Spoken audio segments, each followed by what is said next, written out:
nesibongo ithi lo uyinkosi yabaZulu. So esikutholayo thina njengabazalwane yilokhu ukuthi ekufeni kaJesu isono senawo amandla ukuthi uma umuntu eyisoni uzoholeleka ekufeni nomphela. Sekunjani ngoba ukhona uJesu.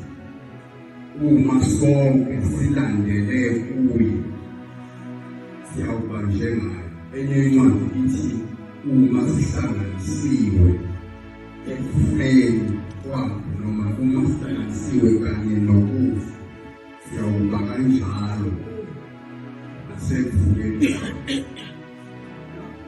noma singafa manje kodwa sesikholwa ukuthi ngenxa yokuvuka kukaJesu sesiyakubanjalo nathi ukufa asisekuhlala ethuneni lomphela uJesu wavuka. Omunye uma echaza ivangeli la encwadini athi bambani lokhu enganinikeza khona nami engakwamukelayo. Uma ufunda incwadi kwabaseKorinte bokuqala chapter 15 Paul ukhuluma ngokuvuka kwabafileyo athi ivangeli yilo ukuthi uKristu wafa kwempela usuku lwesithathu wavuka kwabafileyo njengokusho kwemithwalo.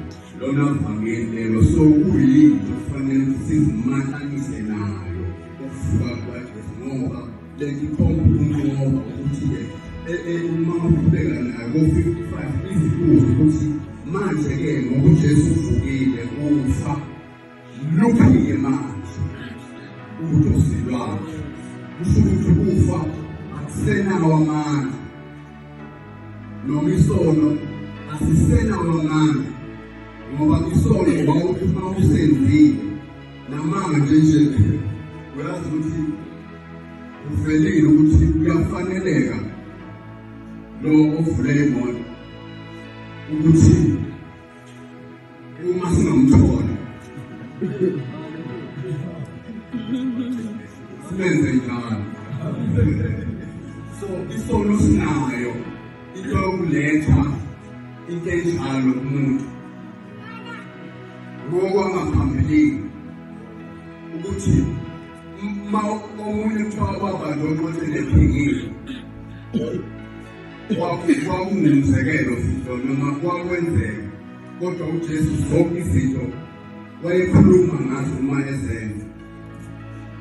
Kubantu oqothele uphekile wonile ngokomthetho kuthiwa-ke befanelekile ukuthi akhandwe ngamatshe. So uJesu ma ufika uthi ongenasono makamshaye noma makaqale manje amkhande. Then sekathi-ke uma bebaleka athi hamba ungabe usona.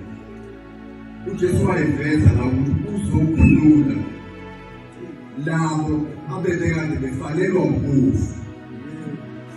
So ekuvukeni kwakhe sithola into yokuthi ngabe sisesezonweni ukuba uJesu akavukanga ngoba babelinde even abafundi kulo 3 days lo ehlele ethuneni babengenasiqiniseko sokuthi lokho akufundisile nakushilo kasi ngempela kuzokwenzeka na. So uma esevukile ngempela kuyinto okufanele onke amakholwa akholwe yileyo nto.